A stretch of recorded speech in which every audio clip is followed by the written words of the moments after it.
मैं सोनू फिर से एक नई वीडियो के साथ आपके साथ हूं। आज हम लेकर आए हैं हीरो की स्प्लेंडर प्लस एक्सटेक मॉडल का ऑनरशिप रिव्यू, जिसमें आप बाइक के बारे में आपको सारी जानकारी मिलेगी। साथ ही साथ में ये बाइक कितनी कंफर्टेबल है, इसका ऑन रोड प्राइस क्या आ रहा है, और ये जो लिए हैं बाइक उनको कितने का डाउन पेमेंट पे मिला है, कितने का EMI आ रहा है, तो सारा डिटेल आपको इस वीडियो में मिलेगा। आपको ऑनरशिप रिव्यू मिलने वाला है, तो आइए इस वीडियो को हम शुरू करते हैं। सबसे पहले स्वागत करते हैं हम बाइक के ऑनर का।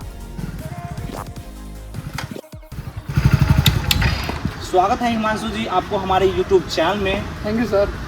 तो हिमांशु जी, आपसे मेरा पहला और बहुत ही महत्वपूर्ण सवाल है कि आपने स्प्लेंडर प्लस ही और उसमें भी एक्सटेक मॉडल लेने का प्लान क्यों किया?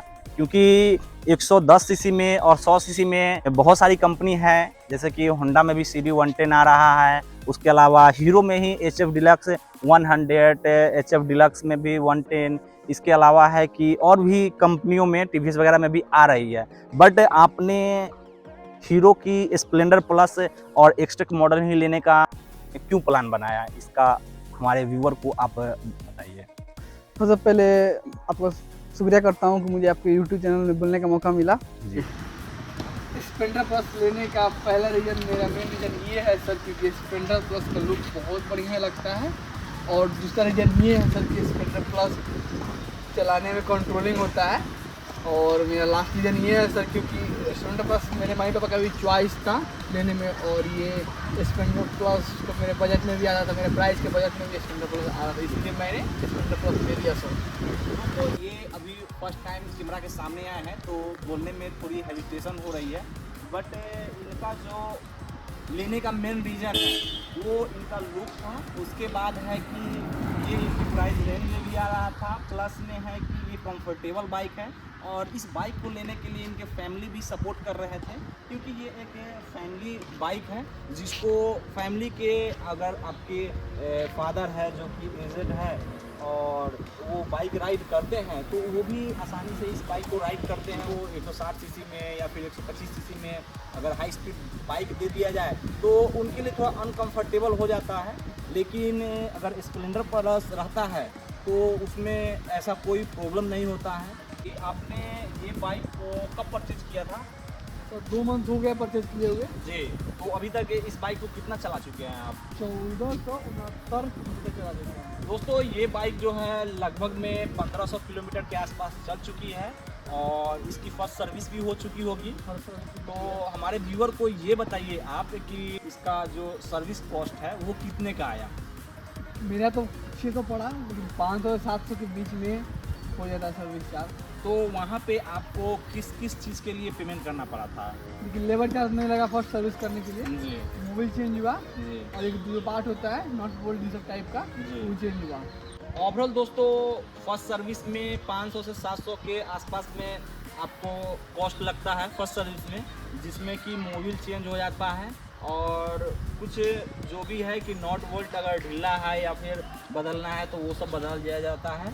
तो फ्री सर्विस का मतलब ये है कि आपको जो लेबर कॉस्ट होता है वो नहीं देना पड़ता है, उसके अलावा जो भी चीज़ें हैं वो उन सभी का चार्जेज आपको देना पड़ता है। नॉर्मली दोस्तों, जिनका हाइट जो है 5.4 है, 3 है, या कहें कि छोटे हाइट के लिए जिनको अभी छोटा हाइट है, जैसे कि मेरे कैमरामैन का भी छोटा हाइट है, तो उनके लिए भी ये बाइक जो है काफ़ी कंफर्टेबल है। बात करते हैं अब इसका प्राइस का, और ये EMI पे कितना आ रहा है, उसके अलावा कैश में क्या आ रहा है। तो हिमांशु जी, आप बताइए कि इस बाइक को आपने कैश में लिया था या फिर फाइनेंस पे लिया था? मैंने तो फाइनेंस पे लिया था। फाइनेंस पे लिए थे। तो फाइनेंस जब आप करवाए थे उसमें आपको कितना डाउन पेमेंट करके इस बाइक को लिए? एक्चुअली सर डाउन पेमेंट करना पड़ा 20,248 रुपया। 20,248 रुपया डाउन पेमेंट करके इस बाइक को आपने परचेज किया था जी। तो आपका EMI कितने का आ गया? मंथली 3798 रुपये का, 3700-3800 के आसपास में आपका EMI आ गया। आ तो गया। ये EMI 2 साल के लिए था, 24 मंथ के लिए, या फिर 36 मंथ के लिए, या 30 मंथ के लिए? 2.5 साल की था। 2.5 साल। तो आपको ये 30 मंथ के लिए EMI पड़ गया। और इसका ऑन रोड प्राइस क्या बताया गया था? कैश मुझे बताया गया सर 98,000। 98,000। तो लगभग में दोस्तों इस बाइक को अगर आप कैश पे लेने जा रहे हैं तो इसका ऑन रोड प्राइस आपको 98,000 के आसपास आएगा। इसके अलावा आप जो भी एसेसरीज वगैरह लगाइएगा वो अलग से इसके लिए पेमेंट करना पड़ेगा। और अगर आप फाइनेंस पे ले रहे हैं तो उसके लिए आपको 20 से 22,000 के आसपास डाउन पेमेंट करना पड़ेगा। और उसका जो EMI आएगा, अगर 3 साल में जा रहे हैं, 2.5 साल में जा रहे हैं 30 मंथ के लिए, तो उसमें आपको 3800 के आसपास में जाएगा, जैसा कि हिमांशु जी का आया था तो इसी के लगभग में आएगा। और लगभग में आपको कैलकुलेट कीजिएगा तो कितना आपको एक्स्ट्रा लग रहा है। 1,35,000 के आसपास में आपको ये प्राइस ये बाइक पड़ रहा था। 37,000 के आसपास में आपको 2.5 साल में ये एक्स्ट्रा पड़ जाएगा। तो दोस्तों लोन पे लीजिएगा तो उसके लिए आपको इंटरेस्ट पेमेंट करना ही पड़ेगा, लेकिन ये है कि लोन पे आप आसानी से आप ले सकते हैं। आपको दोस्तों इसमें आपको ब्लैक एलॉय व्हील देखने को मिल जाएगा। और इसका जो मोटर कार्ड आएगा दिया हुआ है ये भी है कि आपको ब्लैक कलर में मिल जाएगा, जो कि देखने में काफ़ी खूबसूरत लग रहा है। अगर हम बात करें इसके ब्रेक की तो इसमें आपको 130 mm का ड्रम ब्रेक देखने को मिल रहा है। और अगर बात करें इसके टायर साइज़ की तो इसमें आपको 80/100 का 18 इंच का ट्यूबलेस टायर देखने को मिल रहा है। दोस्तों अगर बात कर ले इसके सस्पेंशन की तो इसमें आपको फ्रंट में telescopic hydraulic shock absorber suspension देखने को मिल रहा है, जबकि इसके रियर में 5 step adjustable hydraulic shock absorber suspension मिल रहा है, जिसको आप अपने सुविधा अनुसार एडजस्ट कर सकते हैं। तो बात करते हैं इसके इंजन की तो इसमें आपको 97.2 सीसी का air cooled 4 stock single cylinder OHC engine दिया गया है, जो कि 5.9 किलोवाट की पावर 8000 RPM पे और 8.09 न्यूटन मीटर की टॉर्क 6000 RPM पे प्रोड्यूस करती है। और इसमें आपको 4 स्पीड ट्रांसमिशन दिया गया है। तो बात करें हम इसके ब्रेकिंग की तो इसमें आपको फ्रंट और रियर दोनों में आपको ड्रम ब्रेक देखने को मिल रहा है। और दोनों की जो ब्रेकिंग है वो बढ़िया है फ्रंट और रियर में। और साथ ही अगर बात करें इसके फ्रंट और रियर टायर की साइज़ की तो 80/100 एंड 18 इंच का ट्यूबलेस टायर आपको इसके फ्रंट में भी और रियर में दोनों में आपको देखने को मिल रहा है। हिमांशु जी इस बाइक का और कोई एक्स्ट्रा फीचर या फिर डिटेल जो कि आपको बढ़िया लगा हो आप हमारे व्यूअर को बताइए। सबसे पहले मैं बताना चाहूँगा कि मुझे इस बाइक के सबसे बढ़िया डिजिटल मीटर है। आइए दिखाता हूँ डिजिटल मीटर के बारे में। जो डिजिटल मीटर जो है, जिससे देखिए ये digital meter message, call, battery, phone का सब दिखता है। इसी कारण स्प्लेंडर प्लस दिए सबसे पहले इसका डिजिटल मीटर। जो digital meter call, message, phone सब कुछ उपलब्ध है इस बाइक में। और एक और खासियत है बाइक का, मुझे बहुत अच्छा लगा। सबसे पहले यहाँ पे चार्ज का सुविधा बहुत बढ़िया लगा, इसी कारण मैंने स्प्लेंडर प्लस लिया। और हाइट से मैंने ये प्लग लगाया जो चारों इंडिकेटर एक बार में जलता है, जिसके कारण रात बिरात एक्सीडेंट होने का डर नहीं रहता है।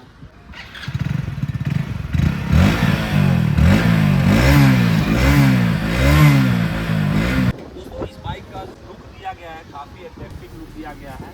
यहाँ पे आपको हीरो का सीडिंग लोगो दिया गया है, जो कि देखने में काफ़ी खूबसूरत लग रहा है। हीरो की बैंजिंग की है यहाँ पे। और यहाँ पे स्प्लेंडर प्लस आपको 3D में लिखा गया है और एक्सटेक का यहाँ पे जो लोगो है वो आपको स्टिकर में दिया गया है। इसके अलावा दोस्तों यहाँ पे अगर आप स्लीपर का यूज़ करके बाइक चलाते हैं तो यहाँ पे एक और सेफ्टी फीचर दिया गया है कि ये जो है आपका पैर सलेंसर से नहीं सटेगा।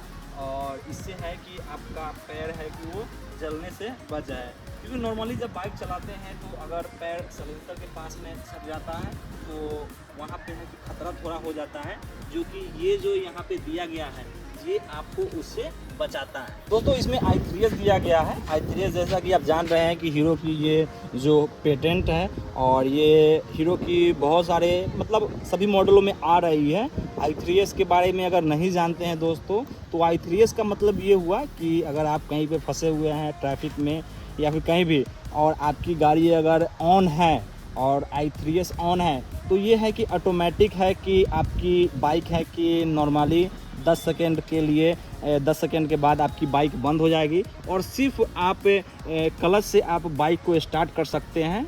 तो ये फीचर आपको इसमें दिया गया है और भी मॉडल है उसमें दिया गया था।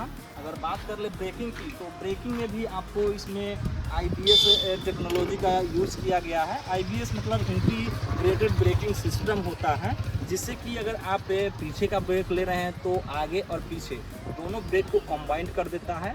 और इससे है कि आपका बाइक है वो स्पीड नहीं करता है, चक्का छलता नहीं है, बहुत बढ़िया ब्रेकिंग मिलता है। अगर बात करें हम इस बाइक का हेडलाइट की, तो इसके फ्रंट में आपको LED का DRL दिया गया है, जो कि आप देख सकते हैं यहाँ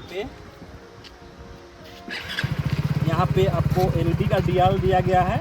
बट अगर लाइट की बात करें तो यहाँ पे हाइड्रोजन बल्ब दिया गया है। तो ये चीज़ है कि आपको पूरी रोशनी में आपको हाइड्रोजन लाइट देखने को मिल रहा है। दोस्तों अगर हम बात करें हिमांशु जी, आप हमको ये बताइए कि इसका जो आप फर्स्ट सर्विस करवाए हैं, इसके बाद इसका जो माइलेज है आपको क्या निकल के आ रहा है? इसका माइलेज बहुत बढ़िया है सर, जिसे 60 से 65 के माइलेज देता है। 60 से 65 के आसपास में माइलेज आ रहा है जी। तो दोस्तों इस बाइक का माइलेज का तो मुझे कुछ खास अनुभव नहीं है, बट आप कमेंट करके बता सकते हैं कि अगर आपके पास स्प्लेंडर प्लस है तो वो कितना माइलेज फर्स्ट सर्विस के बाद दे रही है। आप कमेंट बॉक्स में कमेंट करके ज़रूर बताएं। ओवरऑल दोस्तों इस बाइक के बारे में जो भी जानकारी चाहिए था वो सारा आपको बता दिया गया है और आप इस जानकारी को समझ भी पाए होंगे। तो इससे है कि आपको एक डिसीजन लेने में आसानी होगी। और अगर आप भी प्लान कर रहे थे कि हीरो स्प्लेंडर प्लस लेने के लिए, तो आप भी स्प्लेंडर प्लस ले सकते हैं, क्योंकि ये बहुत ही बढ़िया गाड़ी है, माइलेज से लेकर के प्राइस रेंज से लेकर के लुक वाइज हर एक चीज़ में। तो इसी के साथ दोस्तों ये वीडियो को हम एंड करते हैं। और अगर ये वीडियो आपको अच्छा लगा हो तो आप हमें कमेंट करके ज़रूर बताएं। साथ ही साथ आप हमारे चैनल को सब्सक्राइब कर सकते हैं। और स्पेशली हम धन्यवाद करते हैं हिमांशु जी को, जो इन्होंने अपना कीमती समय दे करके इस बाइक के रिव्यू को कंप्लीट कराया। Thank you sir.